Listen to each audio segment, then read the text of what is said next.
ఆ దేవుడే రాసినది చదవాలి నీవు ఆ దేవుని పుస్తకం, బడిలోని చెప్పని సృష్టికర్త పుస్తకం, పరలోకము నుండి పంపబడినది, పరిశుద్ధాత్మ ప్రేరణతో వ్రాయబడినది.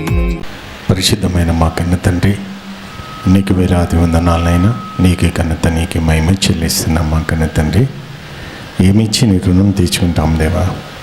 కన్నులెత్తి నీ వైపు చూసే అర్హత సర్వమానవాళి కోల్పోయినప్పటికీ తండ్రి, నీ కుమారుని ఈ లోకానికి పంపించి మమ్మల్ని అందరినీ తల ఎత్తుకునే విధంగా మమ్మల్ని చేసిన ఆత్మలకు తండ్రి అయిన దేవా, ఏమిచ్చి నీ రుణం తీర్చుకుంటాం.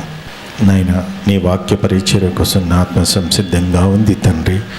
నా శరీరాన్ని వాడుకొని 66 గ్రంథాలు వివరించడానికి పరిశుద్ధాత్మ సహాయాన్ని నాకు దయచేసి అర్థం కాని వీటలకు అర్థమయ్యే విధంగా జ్ఞానాన్ని, శక్తిని, బలాన్ని, ఓపికను దయచేయమని మనాథుడైన యేసుక్రీస్తు ద్వారా అడిగి వేడుకొంచున్నాము తండ్రి. ఆమె. కూడి వచ్చిన అందరికీ నా హృదయపూర్వక వందనాలండి. దేవుని వలన ఒక మంచి అంశాన్ని మనం ఆలోచించిద్దాం. ప్రతిదినము శ్రమల సిలువను మోస్తున్నామా? ప్రతిదినము క్రీస్తుకు సిలువను వేస్తున్నామా? దేవుని వలన బాగా ఆలోచన చేద్దాం. మరి ఈ అంశంలో చాలామంది బలహీనతలన్నీ బయటపడతాయి. దేవుని వలన బాగా ఆలోచన చేద్దాం. ఈ టైటిల్ ఎంతవరకు అర్థమైందో మరి మీకు. ప్రతిదినము శ్రమల సిలువను మోస్తున్నామా? ప్రశ్న. ప్రతిదినం, ఒక నెలకోసారి, 2 నెలలకోసారి కాదు.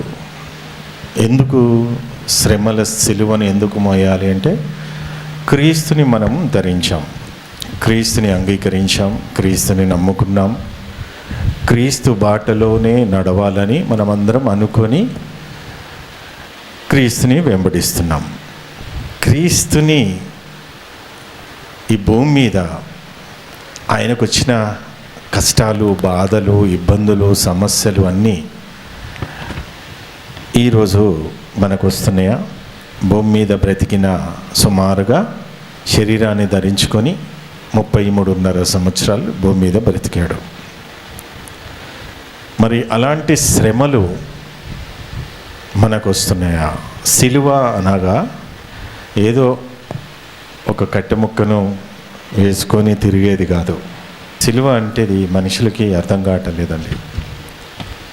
శ్రమలతో. ఎందుకంటే ఒకప్పుడు యేసుక్రీస్తు కాలంలో సిలువలో వేసి చంపడం అంటే ఒక చరిత్ర ఉందండి.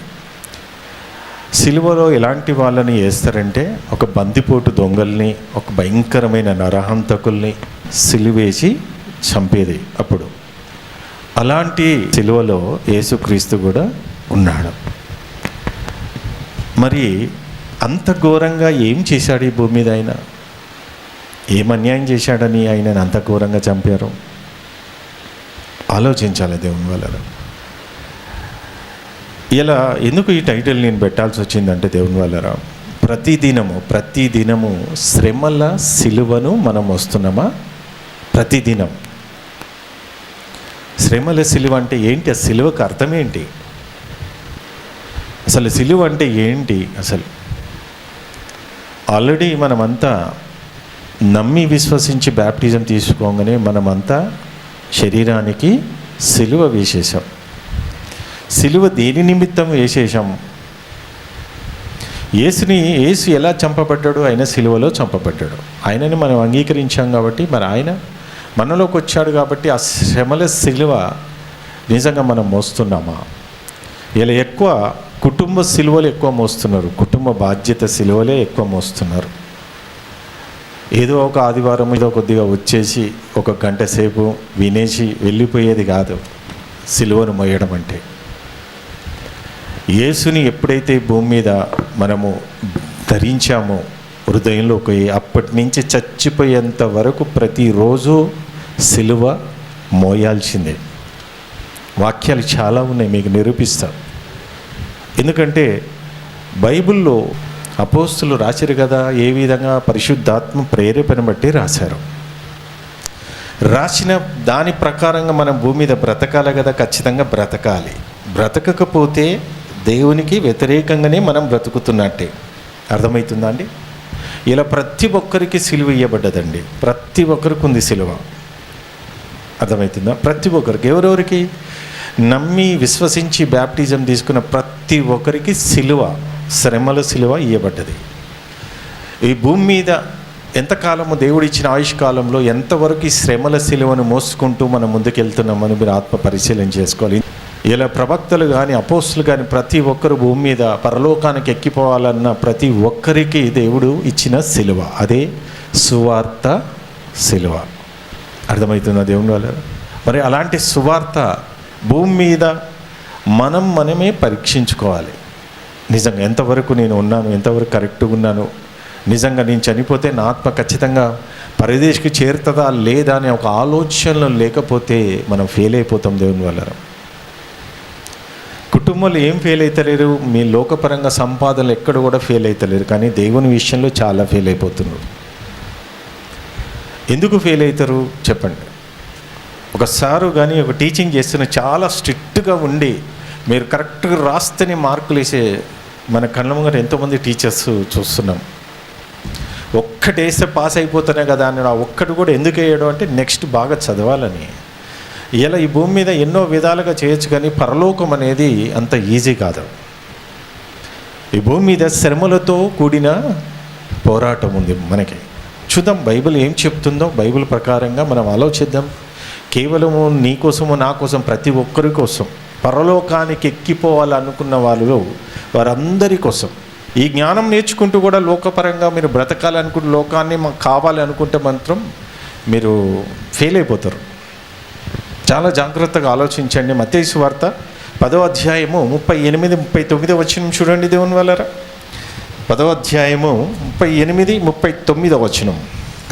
తన సిలువను ఎత్తుకొని ఇలా చూడండి, సిలువ అనగానే నా సిలువ, నీ సిలువ, అందరికీ ఒక సిలువ ఇవ్వబడ్డది. అర్థమైందా? ప్రతి ఒక్కరికి సిలువ ఇవ్వబడ్డది. ఆ సిలువ ఏంటి? శ్రమల సిలువ. ఇక్కడ చూడండి, పొద్దున 6 గంటల నుంచి సాయంత్రం 6 గంటల వరకు మన సిలువ, నీకు ఇచ్చిన సిలువను మోస్తున్నారా మీరు? మోస్తలే. ఎప్పుడు ఆ సిలువ? ఏదో సంఘానికి వచ్చేటప్పుడు మెల్లగా బ్రదర్ గుర్తుపడతాడో, దేవుడు యేసుక్రీస్తు గుర్తుపడతాడని మెల్లగా మూలకు పెట్టిన సిలువను మోసుకొని వస్తున్నారు. ఆ సిలువని మన కంటికి అవపడటానికి సిలువలు ఏదో జ్ఞానం కలిగి మనం వింటున్నాం, కరెక్ట్గా ఉన్నాం అనే ఒక భ్రమలో అపవాది పెడుతుంది. మళ్ళీ మీటింగ్ అయిపోగానే మళ్ళీ తీసుకొని ఇంట్లో మూలకు పెట్టేస్తాం నీకు ఇచ్చిన సిలువ. మళ్ళీ ఎవరి సిలువ ఎత్తుకుంటారు? మళ్ళా కుటుంబ సిలువ. తెల్లారు లేస్తే కుటుంబ సిలువలే, కుటుంబ భారాలు, కుటుంబ సమస్యలు, ఇవే. ఇక రోజుకి ఇవే ఎక్కువైపోతున్నాయి. ఇక శ్రమల సిలువ ఏంటి, పరలోకం ఏంటి? ఆ పరలోకాన్ని ఆత్మను పంపించే జ్ఞానం కోల్పోతున్నారు రోజుకి. దేవుని వల్లరా ఇక్కడ ఏమంటుంది చూడండి, తన సిలువను ఎత్తుకొని నన్ను వెంబడింపని వాడు నాకు పాత్రుడు కాదు. అంటే మనకిచ్చిన సిలువ మనము మోయాలి. ఆ సిలువ అంటే ఏ సిలువ అనేది మీకు ఇవ్వాలి, రేపు క్లారిటీ ఇస్తా. సిలువ అంటున్నారు, ఏంటి ఆ సిలువ? యేసుక్రీస్తుకి ఏ సిలువ ఇచ్చిండు దేవుడు? సర్వమానవాళి పాపమంతా ఆయన మీదకి వచ్చేసిందా లేదా? ఆ వచ్చిన పాపమంతా తీసుకుపోయి ఎక్కడ కొట్టేసిండు? ఆయన సిలువలో కొట్టేశాడు. ఇప్పుడు ఆయన చిందించిన రక్తం వల్లనే కదా మనకి పాపక్షమాపణ, రక్షణ కలిగింది, అవునా కాదా? ఓకే. ఆయన తిరిగి వచ్చాడు, 33.5 సంవత్సరాలు భూమి మీద బ్రతికాడు, 3.5 గంటలు సిలువలో వేలాడిండు, చనిపోయాడు, 3 రోజులు ఉన్నాడు, 40 రోజులు శిష్యులందరినీ బలపరిచిండు, తిరిగి వెళ్ళిపోయాడు. మళ్ళీ రెండో రాకడ రాబోతున్నాడు. ఎందుకు రాబోతున్నాడు? యేసుక్రీస్తు ఒక పునాది వేసిపోయాడు భూమి మీద, పరలోక రాజ్య పునాది భూమి మీద వేసిపోయాడు. ఆ రాజ్యములో సిలువను మోస్తూ బ్రతికిన వాళ్ళు, సిలువ శ్రమలు భరిస్తూ బ్రతికిన వాళ్ళు ఎవరు ఉన్నారో వాళ్ళని తీసుకుపోవడానికి యేసు రెండో రాకడకు వచ్చే వరకల్లా విశ్వాసం, పరలోకానికి ఆత్మవిశ్వాసము కనుగొనునా అని బైబిల్ చెప్తుంది. దినదినము మీరు ఆత్మ పరిశీలన చేసుకోవాలి దేవుని వల్లారా. రేపు ఒకరోజు దేవుడు అడుగుతాడు, ఈ పాఠం చెప్పావా? ఈ పాఠం చెప్పనందుకే నా పిల్లలు నరకానికి పోయినారని నన్ను అడుగుతాడు. ఈ పాఠం కూడా నేను చెప్పాను ప్రభా, ఇన్ని చెప్పాను ప్రభా, నేను ఏం చేయాలి ప్రభా అని రేపు నేను దేవునికి సమాధానం చెప్పాలి కదా. ఆలోచించుకొని దేవుని వాళ్ళ ఎన్ని కోణంలో ఒక సేవకుడి ద్వారా ఎన్ని విధాలుగా మిమ్మల్ని బలపరచడానికి, దేవుని వైపు నడిపించడానికే ఈ పోరాటం. అది మీరు అర్థం చేసుకొని మిమ్మల్ని ఎంత ప్రేమిస్తున్నానో అది మీకు తెలియదు. చదవమ్మా. తన సిలువను ఎత్తుకొని నన్ను వెంబడింపని వాడు తన సిలువను ఎత్తుకొని నన్ను వెంబడింపని వాడు నాకు పాత్రుడు కాదు. మీరు ఆలోచించుకోండి. ఎత్తుకుంటుర్రా? బాగా వినండి దేవుని వాళ్ళరా. లూకాసు సువార్త 14:27 వచనం చూడండి. లూకాసు సువార్త 14:27. మరియు ఎవడైనను తన సిలువను మోసుకొని తన అంటున్నాడు అంటే ప్రతి ఒక్కరికి, క్రీస్తుని నమ్మిన ప్రతి ఒక్కరు, క్రీస్తుని ధరించుకున్న ప్రతి ఒక్కరికి సిలువ ఇయ్యబడ్డదా లేదా? ఇక్కడ ఏమంటున్నాడు? తన సిలువ అంటున్నాడు. అంటే ప్రతి ఒక్కరికి ఒక సిలువ ఉంది. ఇప్పుడు నాకు ఇచ్చిన సిలువ, ఒకప్పుడేమో నా కుటుంబ సిలువ, నాకు ఇష్టానుసారంగా ఈ సిలువలు మోసుకుంటూ పోయినా. ఎప్పుడైతే క్రీస్తుని ధరించాను, 26 సంవత్సరాలు మోస్తున్నా, పడుతూ లేచుకుంటూ, యేసుక్రీస్తు కూడా కలవరి కొండ మీదకి పోవడానికి ఎన్నిసార్లు పడ్డాడండి కదా.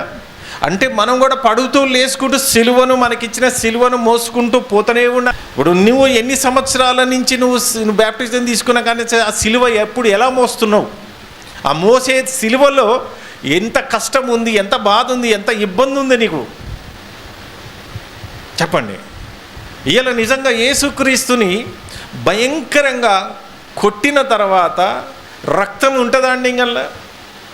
చెప్పండి. ఇప్పుడు ఎవరు మోయాలి? ఇప్పుడు ఆయననే మోసుకుపోవాలి కదా. అప్పుడు ఆ యూదులు, ధర్మశాస్త్ర బోధకులు ఏం ఆలోచించింది? భయంకరంగా కొట్టేసిండ్రు, ఇక శరీరాన్ని భయంకరంగా దున్నిండ్రండి. ఇంకా దున్నడం అంటే ఎట్లుంటే మీకు తెలుసు కదా. పొలం ఉంటుంది కదా, పొలం ఎలా దున్నుతారండి? టోటల్గా దున్నుతారు, అవునా కదా, మెత్తగా చేస్తారు సార్. అలాగ యేసుక్రీస్తు శరీరాన్ని కూడా అంత భయంకరంగా దున్నేసిండ్రండి. ఇక మొత్తం ఎక్కడ చూసినా రక్తమే. ఇక అలాంటి వ్యక్తి యూదులు, ఈ ధర్మశాస్త్ర బోధకులు ఏమనుకున్నారు తెలుసా? ఈయన ఇప్పుడే సిలువను నెత్తి మీద పెడితే ఇక్కడనే చచ్చిపోతాడేమో అని ఆలోచించి ఎవరిని తీసుకొచ్చి మోపిస్తారో తెలుసా? ఒకసారి చూద్దాం. మత్తయి సువార్త 27వ అధ్యాయం, మత్తయి సువార్త 27వ అధ్యాయం 31, 32, 33 చూడండి. మత్తయి సువార్త 27వ అధ్యాయం 31, 32, 33. ఆయనను అపహసించిన తర్వాత ఆయన మీదనున్న అంగిని తీసివేసి ఆయన వస్త్రములు ఆయనకు తొడిగించి సిలువను వేటుకు ఆయనను తీసుకొని పోయిరి. వారు వెళ్ళుచుండగా కురేనీయుడైన సీమోను అను ఒకడు కనబడగా ఆయన సిలువను మోయటకు అతనిని ఎందుకు సిలువను మోయడానికి బలవంత పెడుతున్నారు అక్కడ? చెప్పండి. సిలువను మోయడానికి ఎందుకు అంత బలవంతంగా పెడుతున్నారంటే అప్పటికి అర్థమైపోయిండు. ఆయన ఒక ప్రాంతం, ఒక పని మీద వచ్చిండు, ఒక ఊరికి ఒక చుట్టాల్లాగా వచ్చిండు. ఒకప్పుడు ఏంటో తెలుసా అండి? మీకు తెలుసా? బాగా వినండి.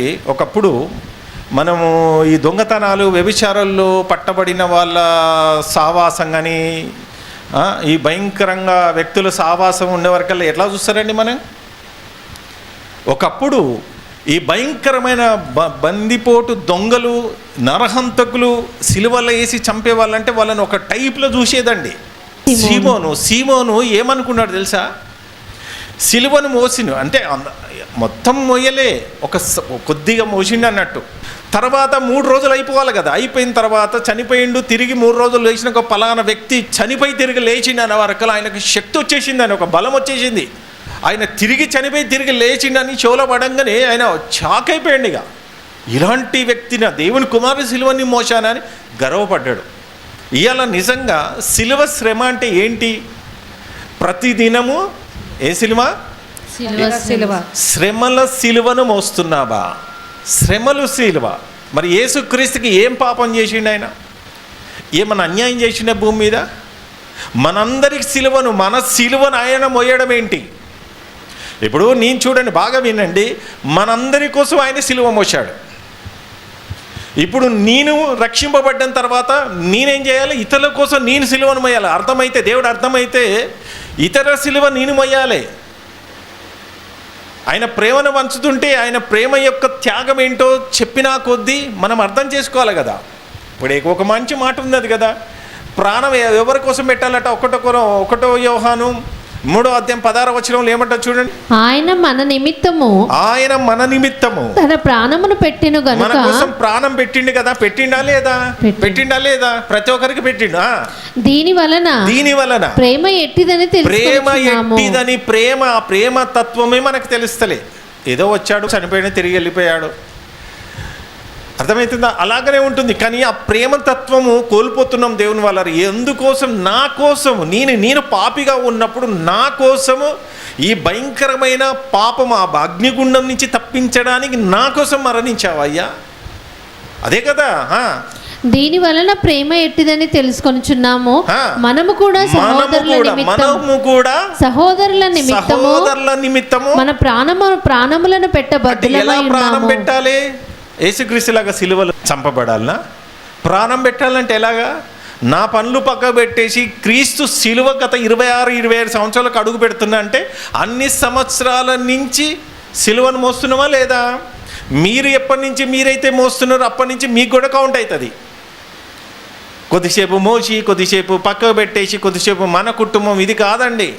యేసుని అంగీకరించినామంటే, సిలువ మోసినామంటే మళ్ళీ కింద పెట్టకుండా చివరి వరకు మోయాలి. కష్టం రాగానే, బాధలు రాగానే వద్దు, నాకు ఈ యేసుక్రీస్తు వద్దు, ఇది వద్దని పక్కకు పెట్టేస్తున్నాం. ఇది కాదు మోయడం అంటే. ఖండించి, గద్దించి, బుద్ధి చెప్పి దేవుని పాదాల దగ్గరికి తీసుకురావడానికి ఎంతమంది కష్టపడుతున్నారో మీరు ఆత్మ పరిశీలన చేసుకోండి. ఈ కఠినంగా ఉంటుంది. ఈ కఠినమైన వెనక దేవుని యొక్క హస్తం ఉన్నది. ఇలా ప్రపంచమంతా ఈజీ మార్గాన్ని వెతుకున్నారు. సిలువ మార్గం ఎవరు వెతుకుని ఉంటలే. అన్నీ చూసుకుంటున్నామండి. చెప్పండి, మీరు ఆత్మ పరిశీలన చేసుకోండి. దేవుడు వేసే ఈ ఉగ్రతకి కనీసం ఎండకి తట్టుకోలేకపోతున్నాం, చలికి తట్టుకోలేకపోతున్నాం, వానకి తట్టుకోలేకపోతున్నాం. దేవుడు పంపించే ఉగ్రతలు ఏ దానికి కూడా తట్టుకోలేకపోతున్నాం అంటే ఇవన్నీ పంపించేది ఎవరు? దేవుడే. ఆలోచించుకోండి. ఎందుకు ఇలా జరుగుతున్నాయి అంటే ఎవరండి? ఎవరు? ఎంత మనుషులే. మనుషుల కోసం చేసిన ఈ ప్రకృతే ఇలా మనుషులకి వ్యతిరేకంగా మారిపోతుంది. మాట వింటలే. ఇవాళ ప్రకృతి అంతా దేవుని ఆధీనంలో ఉన్నాయా లేవా? ఉన్నాయి. కానీ మనుషుల మాట వింటలే. కాలాలు మారిపోతున్నాయి. మీరు ఆత్మ పరిశీలన చేసుకుని దేవుని వల్ల ఒక మంచి మాట మనం ఆలోచిద్దాం. లూకాసు వార్త 9వ అధ్యాయం 23వ వచనం మనం ఆలోచిద్దాం. మీకు ఈ వాక్యాల ద్వారా కొంచెం కష్టం ఉండొచ్చు, కఠినంగా ఉండొచ్చు. కానీ ఇప్పుడు చూడండి, మనమందరికీ జ్వరాలు కానీ, దగ్గు కానీ, సర్ది కానీ, భయంకరంగా రోగాలు వచ్చాయా లేవా? మనం తీసుకునే మెడిసిన్ ఎలా ఉంటుందమ్మా? తీయగా ఉంటుందా? చెప్పండి, తీయగా ఉంటుందా? ఎంత కఠినంగా ఉంటుంది? ఆ కఠినమైన ఆ చేదు లాంటిది ఆ టానిక్ కానీ, ఆ మెడిసిన్ కానీ మనం ఎంత కష్టమైన భరించుకొని ఆ రోగం తగ్గాలంటే మనం ఏం చేయాలి? లోపలికి టానిక్ పంపించాలి, ఆ దాన్ని చంపాలి. ఇలా వాక్యం కూడా కఠినంగా ఉంటుంది. కఠిన వెనక ఎంత శక్తి ఉంటుంది తెలుసా? నీలో ఉన్న ఆత్మను బయటికి తీసే వాక్యం అండి ఇది. ఇలా మిమ్మల్ని ఎంత ప్రేమిస్తున్నా తెలుసా? ఎంత ప్రేమిస్తున్నా మీకు అర్థం కాదు. దేవుని వల్ల ఎంత ప్రేమిస్తున్నాను. ఇలా మిమ్మల్ని కఠినంగా మాటలు ఉండొచ్చు, కానీ దాని వెనక ప్రేమతత్వం ఉందండి. దేవుడు ఏం చేశాడట తెలుసా? ప్రేమించిన వారినే శిక్షించి గద్దిస్తాడట. ఎక్కడుంది? ప్రకటన 3:19లో ఉంటుంది. యోబు గ్రంథం 5వ అధ్యాయము మళ్ళీ 15, 16, 17లో కూడా ఉంటుంది చూడండి. నేను ప్రేమించిన వారందరినీ గద్దించి శిక్షించుచున్నాను. గద్దిస్తాడట, శిక్షిస్తాడట. సేవకుడు శిక్షిస్తుంటే రక్తాలు ఏమైనా కారుతున్నాయా? మరి ఈ ఆరోగ్యకరమైన బోధ కదా ఉండొద్దా? నీ ఆత్మ రక్షింపబడాలంటే ప్రపంచం అంతా ఏ బోధలో ఎక్కువ ఆకర్షింపబడుతున్నారండి? చెప్పండి. సిలువ సువార్త అండి ఇది. ఒక పౌలు గారు ఒక మంచి మాట అంటున్నారు, చదివేసినావు కదా. 1 కొరింథీయులు 1వ అధ్యాయం 23వ వచనం చూడండి. 1 కొరింథీయులు 1వ అధ్యాయం 23వ వచనం. అయితే మేము సిలువ వేయబడిన క్రీస్తుని ప్రకటిస్తున్నాం. ఆయన యూదులకు సిలువ వేయబడిన క్రీస్తుని ప్రకటిస్తున్నాం. మనం కూడా అదే కదా.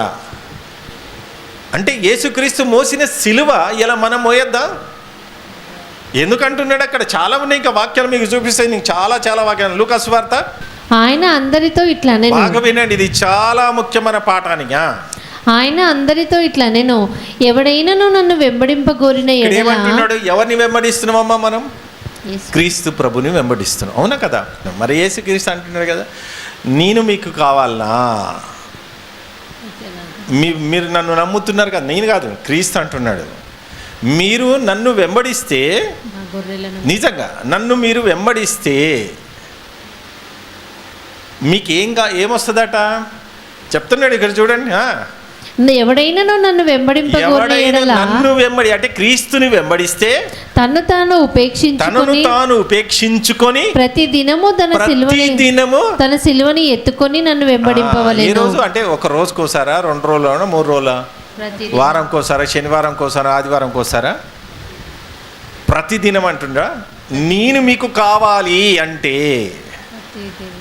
నా ద్వారానే పరలోకం. తండ్రి దగ్గరికి పోవాలంటే నేనే, నా ద్వారానే పరలోకం. నన్ను మీరు వెంబడించాలంటే మీరు ఏం చేయాలి? నాకు తండ్రి ఒక సిలువనిచ్చాడు, శ్రమల సిలువ. మంచి హ్యాపీగా పరలోకంలో గాన ప్రతిగానాలతో ఆరాధించబడుతున్న నేను, ఏ ప్రాబ్లం లేకుండా హ్యాపీగా ఉన్న నేను ఒక శరీరాన్ని ధరించుకొని ఆ శరీరానికి శిక్ష, పాపపు యొక్క శిక్షను వేసి, తండ్రి తప్ప నాకు ఇంకెవరు ఈ భూమి మీద ఎవరు దిక్కు లేరు, నన్ను కాపాడేటోళ్ళు ఎవరు లేరు, ఆ పరలోకపు తండ్రే నన్ను కాపాడాలి, తండ్రి తప్ప నాకు ఎవరు పక్కన లేరు, అందరూ వీళ్ళకి శక్తి చనిపోదు, మనుషులు కదా.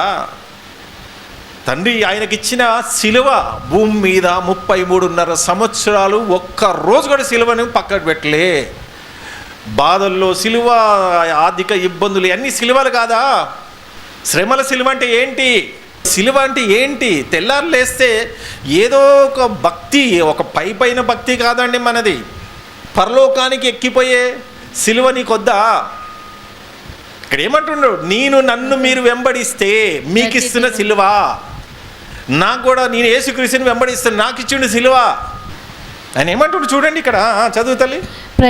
ఎవడైనాను నన్ను వెంబడింపగోరిన ఎడల తన్ను తాను ఉపేక్షించుకొని ప్రతిదినం ఎవరికి నచ్చుతుందండి? అందుకే ఏం చేస్తారు, కొద్ది కాలం ఈ సిలువను మోస్తున్నారు. ఎలాగా బ్యాప్టిజం తీసుకుంటారు, బ్యాప్టిజం తీసుకున్న అంతా అయిపోయిన తర్వాత వాక్యాలు ఒకప్పుడు మనం ఎలాగా ప్రారంభమైన తెలుసా? పరలోకానికి ఎక్కిపోయే జ్ఞానంకి ఎలాగా ఆకర్షింపబడడం తెలుసా? గలతీయులకు రాసిన 3వ అధ్యాయం 3-4 వచనాలు, గలతీయులకు రాసిన 3వ అధ్యాయం 3-4 వచనాలు. మీరింత అవివేకులైతిరా, మొదట ఆత్మానుసారంగా ఆరంభించి ఇప్పుడు శరీరానుసారంగా పరిపూర్ణులగుదురా? వ్యర్థముగానే ఇన్ని కష్టములు ఆత్మానుసారంగా ఆరంభించి ఒక్కొక్కరు మళ్ళా లోకపరంగా పడిపోతున్నాయి, పునాదులు పడిపోతున్నాయి. మళ్ళా లోకపరంగా, లోక వ్యాపారాలు, లోక పద్ధతులు, లోక ఆశలు వెలుగుతున్నాయంటే మీరు ఏం డిక్లేర్ అయిపోతున్నారు? మాకు లోకమే కావాలి. సిలువను పక్క పెట్టేసి లోకపరంగా వెతుకుతే నువ్వు ఎక్కడ పోయినా ఈ సిలువ తప్పదు అలా అనుకుంటున్నావు. ఈ లోకమే కావాలనుకున్నావు, అమ్మో ఈ సిలువ సినిమా నా వల్ల కాదు, నేను ఆత్మానుసారంగా ఆరంభించిన మళ్ళీ శరీరపరంగా పడిపోయినా సరే మెల్లమెల్లగా ఏమైపోతుంది? దినదినం పతనమైపోతుంటుంది. ఆ విశ్వాసం అనేది పరలోకానికి ఎక్కిపోయి విశ్వాసం పతనం అవుతుంది. అదే చెప్తున్నాడు, చదువు. వ్యర్థముగానే ఇన్ని కష్టములు అనుభవించితిరా, అది నిజముగా వ్యర్థమగునా? ఆత్మను మీకు అనుగ్రహించి మీలో అద్భుతములు చేయాలి. లూకాసు వార్త 8వ అధ్యాయం, లూకాసు వార్త 8వ అధ్యాయము 10-15 వరకు ఒకసారి చూడండి. ప్రారంభం ఎలా మనం ప్రారంభించినామో ఇక్కడ చూడండి. లూకాసు వార్త 8వ అధ్యాయం 10-15 వరకు. దేవుని రాజ్య మర్మము ఎరుగుట మీకు అనుగ్రహింపబడినది, మాత్రమే అనుగ్రహింపబడ్డాయి. ఇతరులైతే చూచియు చూడకయు. బయటికి పోయిన తర్వాత మన క్రియలు ఎలా ఉంటున్నాయి, మన పద్ధతులు ఎలా ఉంటాయి? నిజంగా సిలువ మోస్తున్నామా? సిలువ శ్రమలు మోస్తున్నామా? అయ్యో దేవుడు, అయ్యో నా కోసం ప్రాణం పెట్టిండే, అయ్యో ఇంతటితోని కాదు, నా కోసం ప్రాణం పెట్టిన క్రీస్తు, నేను ఆయనకి ఏదో ఒకటి భూమి మీద చెయ్యాలి. అనేక మందిని నా కోసం ఇలా సర్వమానవాళి కోసం ప్రాణం పెట్టిండు కదా. ప్రాణం పెట్టినప్పుడు మనం ఏం చేయాలి? ఆయన మీద ప్రేమ ఉంటే మనం కూడా అందరి కోసం మనం ప్రాణం పెట్టాలి. ప్రతిరోజు మీకోసం ప్రాణం పెడతలే, వారం పెడతలే. శ్రమల సిలువను మోయమని దేవుడు మనకిస్తే ఏం చేస్తున్నాం? కాలి పట్టుకొని వింటాం, మళ్ళీ ఆడ పెడతాం, మా పని మనం చేస్తాం. ఇది కాదండి దేవుని వాళ్ళరా. దీనికి ఏమంటున్నాడో తెలుసా? ఏమంటుంది చూడండి, చదవండి. ఇతరులైతే చూచియు చూడకయు, వినియు గ్రహింపకయు ఉండునట్లు వారికి ఉపమాన రీతిగా బోధింపబడుచున్నవి. ఈ ఉపమాన భావం ఏమనగా, విత్తనము దేవుని వాక్యము, త్రోవ ప్రక్కన ఉండువారు మీరే గమనించుకోవాలి. తొవ్వ పక్కన ఉన్నారా, ఎక్కడెక్కడ ఉన్నారా, మీరు వాక్యం వెదజల్లుతున్నా ఎలాంటి పరిస్థితిలో ఉన్నారో మీరు ఆత్మ పరిశీలన చేసుకోవాలి. చాలా సీరియస్ తీసుకోండి ఈ మాటలు. ఎలా ఆత్మ పరిశీలన చేసుకోండి. ఏమంటున్నాడమ్మా చదువు. త్రోవ ప్రక్క నుండి వారు వినువారు గాని నమ్మి రక్షణ పొందకుండానట్లు అపవాది వచ్చి వారి హృదయం నుండి వాక్యం ఎత్తుకొని పోవును. రాతి నేల నుండి వారు ఎవరనగా వినునప్పుడు వాక్యమును సంతోషంగా వింటారు. 10 సంవత్సరాల కింద సంతోషంగా విన్నారు. ఇక రాబోయే రోజులు ఏమైపోతుంది, ఆర్థిక ఇబ్బందులు మెల్లమెల్లగా ఎంటర్ అయిపోయే వరకల్లా ఆత్మీయ జీవితం పతనం అయిపోతుంది. 1 కొరింథీయులు 3వ అధ్యాయం 1 కొరింథీయులు 3వ అధ్యాయం 1, 2, 3 వచనాలు చూడండి. చాలా సీరియస్గా ఆలోచిద్దాం. 1 కొరింథీయులు 3వ అధ్యాయం 1, 2, 3 వచనాలు.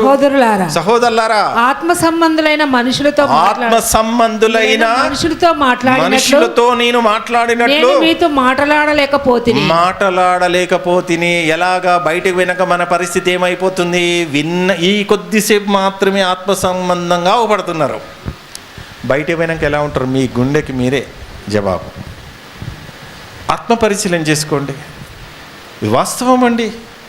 ఇంకా శరీర సంబంధులైన మనుషులే అనియు క్రీస్తునందు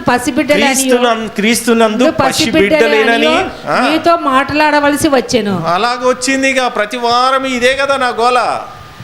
పరిపూర్ణులైపోయి రోజు రోజుకి ఎదిగి ఓ స్థాయిలో పోవాలి.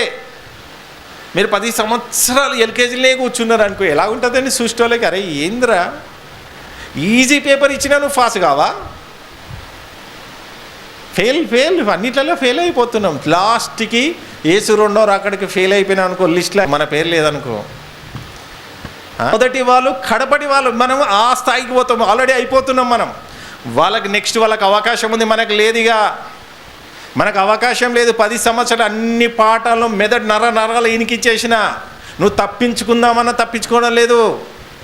అర్థమవుతుందా? నాకు తెలియదని అన్ని పాఠాలు అన్ని మైండ్లో పడిపోతున్నాయి. తీర్పుకు గురైపోతున్నావు. దాన్ని పాటించకపోతే ఇంకా వాళ్ళకన్నా అవకాశం ఉందా లేదా? హెబ్రీయులు రాసిన 10వ అధ్యాయం 26, 27, 28 చూడండి. 26, 27, 28. మనము సత్యమును గూర్చి అనుభవ జ్ఞానము పొందిన తర్వాత పొందామా లేదా? ఎప్పటి నుంచి? 10 సంవత్సరాల నుంచి సత్యం. సత్యమును గూర్చి అనుభవ జ్ఞానము పొందిన తర్వాత బుద్ధిపూర్వకంగా పాపము చేసిన ఎడల పాపములకు బలి ఇక ఉండదు గాని న్యాయపు తీర్పునకు భయముతో ఎదురు చూచుటయు విరోధులను దహింపబో తీక్షణమైన అగ్నియు నిక నుండును. ఎవడైనను మోషే ధర్మశాస్త్రమును నిరాకరించిన ఎడల 2-3 సాక్షుల మాట మీద కనికరింపకుండా వారిని చంపుదురు. హెబ్రీయులు రాసిన 12వ అధ్యాయం 15, 16, 17 3 వచనాలు చూడండి. హెబ్రీయులు రాసిన 12వ అధ్యాయం 15, 16, 17. మీలో ఎవడైనను దేవుని కృపను పొందకుండా, దేవుని కృప, ఏ కృపనట? దేవుని కృప అంటే కృప అనేది చాలా టాప్ పొజిషన్ అండి. ఇక మనము క్రియలు చేస్తే రక్షింపబడేది కాదు. దేవుని కృప మనల్ని వెంటాడి, ఆ వెంటాడిన కృప కిందికి నువ్వు దీనత్వంతో తగ్గించుకొని వస్తే కృపలో నువ్వు రక్షింపబడతావు. మీలో ఎవడైనను దేవుని కృపను పొందకుండా తప్పిపోవునేమో అనియు చేదైన వేరు ఏదైనా మొలిచి కలవరపరచుట వలన అనేకులు అపవిత్రులై పోదురేమో అనియు ఒక పూట కూటి కొరకు ఒక్క పూట ఆ పూటలే కదా ఇయ్యాల మనల్ని సంఘానికి రాకుండా ఒక పూట పని చేయడం ఇంట్లో ఒక పూట కదా, ఆ ఒక పూటనే కదా ఆ పూటనే ఏమైపోతుంది? రోజుకి మనల్ని పతనం చేస్తుంది. ఏం చేసుకున్నాడు ఏసావు? ఏం చేసుకున్నాడండి? ఆకలి అన్నాడు. జ్యేష్ఠత్వం అండి. ఇజ్రాయేలుని ఒక చక్రం లాగా తిప్పే జ్యేష్ఠత్వాన్ని పోగొట్టుకున్నాడు ఒక్క పూట. ఇంకేమంటుంది చూడమ్మా. ఒక పూట కూట కొరకు తన జ్యేష్ఠత్వపు హక్కును అమ్మివేసిన ఏశావు వంటి భ్రష్టుడైనను వ్యభిచారి అయినను అని జాగ్రత్తగా చూసుకోండి. చూడండి, మీకు ఆ లక్షణాలు అవబడుతున్నాయా? బయటికి పోతే మీ కళ్ళు చూస్తున్నాయి. ఒక అందమైన అమ్మాయి కాగానే ఒక వ్యభిచారం చూడంగానే ఆమెతో వ్యభిచారం చేయాలని, ఒక బార్ షాప్ చూడంగానే పోయి బార్లో కూర్చోవాలని, పాన్ షాప్ చూడంగానే పాన్ షాప్లో సిగరెట్ తాగాలని, ఆ పోస్టర్ చూడంగానే పోయి సినిమా చూడాలని, ఇలాంటివి ఏమైనా అగుపడుతున్నాయా? ఇదంతా ఏందమ్మా? దుష్ట సాంగత్యం. దుష్ట సాంగత్యం మంచి నడవడకను చెడగొట్టేస్తుంది. 2 పేతురు 2వ అధ్యాయం 20, 21, 22 చూడండి, చాలా ముఖ్యం ఇది. మన జీవితాలు ఒకప్పుడు ఎలాగ ప్రారంభించాం మనం. వారు ప్రభువును రక్షకుడైన యేసుక్రీస్తు విషయమైన అనుభవ జ్ఞానము చేత ఈ లోక జ్ఞానం చేతనటమ్మా అనుభవాలకు వచ్చిరా లేదా చెప్పండి. 10 మందికి చెప్పే జ్ఞానం లేదా అమ్మ మీకు? చెప్పండి. నీకు నిజంగా క్రీస్తు సిలువ సువార్త అయితేంది, సిలువ దేవుని పని అయితేంది, అన్నీ అవే కదా, సిలువలే కదండి. చదువమ్మా. వారు ప్రభువును రక్షకుడునైన యేసుక్రీస్తు విషయమైన అనుభవ జ్ఞానం చేత ఈ లోక మాలిన్యములను తప్పించుకొనిన తర్వాత మరలా వాటిలో చిక్కుకోబోతున్నాం లేరా? ఏమర్థమైంది? దేవుని నామం మీ వల్ల అన్య జనుల దూషింపబడుతున్నారు. నమ్మి విశ్వసించి బ్యాప్టిజం ఎందుకు తీసుకున్నారు? ఆయన సిలువను మోస్తా అని ఎందుకు మీరు వాగ్దానం చేశారు? ఇలా బ్యాప్టిజం తీసుకున్న తర్వాత నమ్మకంగా క్రీస్తుకి నమ్మకంగా ఉంటా, చచ్చిపోయేంత వరకు ఉంటా అని వాగ్దానాలు చేసుకొని మునిగి బయటికి తెలియని రాలేదా మీరు? అలాంటిది మీరు ఇలా సింపుల్ అనుకుంటున్నారా? ఇష్టానుసారంగా బ్రతకొచ్చు అనుకుంటున్నారా? ఎవరు ఆయన దేవుని పక్షాన అడిగేటోళ్ళు లేరు అనుకుంటున్నారా?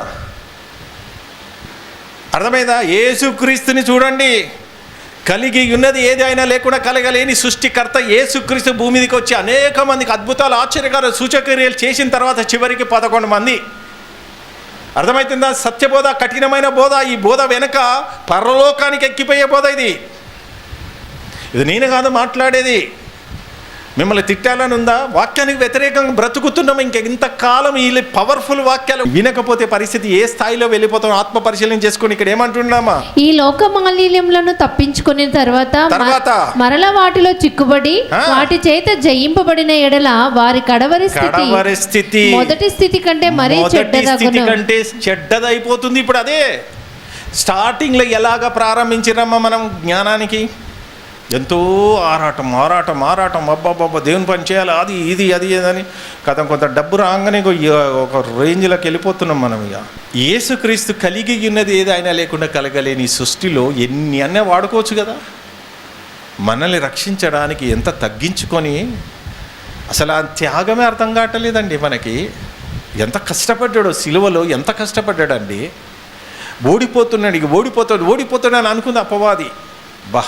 చివరి వరకు బ్రతికుండి సంపూర్ణంగా నెరవేర్చిండండి. ఎలాంటి పని నెరవేర్చిందో తెలుసు? ఒకసారి చూద్దాం. యోహాను సువార్త 17వ అధ్యాయం 17వ అధ్యాయము 4-5 వచనాలు చూడండి. యోహాను సువార్త 17వ అధ్యాయం 4-5 వచనాలలో ఏమంటారో తెలుసా? తండ్రి, మీరు నాకు ఇచ్చిన పని సంపూర్ణంగా ఈ భూమి మీద నెరవేర్చి నిన్ను మహిమపరచనంగా ఏం చేస్తారు? పాటలతో దేవుని మహిమపరుస్తున్నారు. యేసుక్రీస్తు తండ్రి పని చేసి ముగించి మహిమపరచుండంటే నిన్ను గెలిపించిన, నిన్ను సంతోషపెట్టినా అని ఏమంటారు చూడండి. చేయుటకు నీవు నాకు ఇచ్చిన పని నేను సంపూర్ణంగా నెరవేర్చి భూమి మీద నిన్ను మహిమపరిచితి అని తండ్రిని అడుగుతున్నాడు.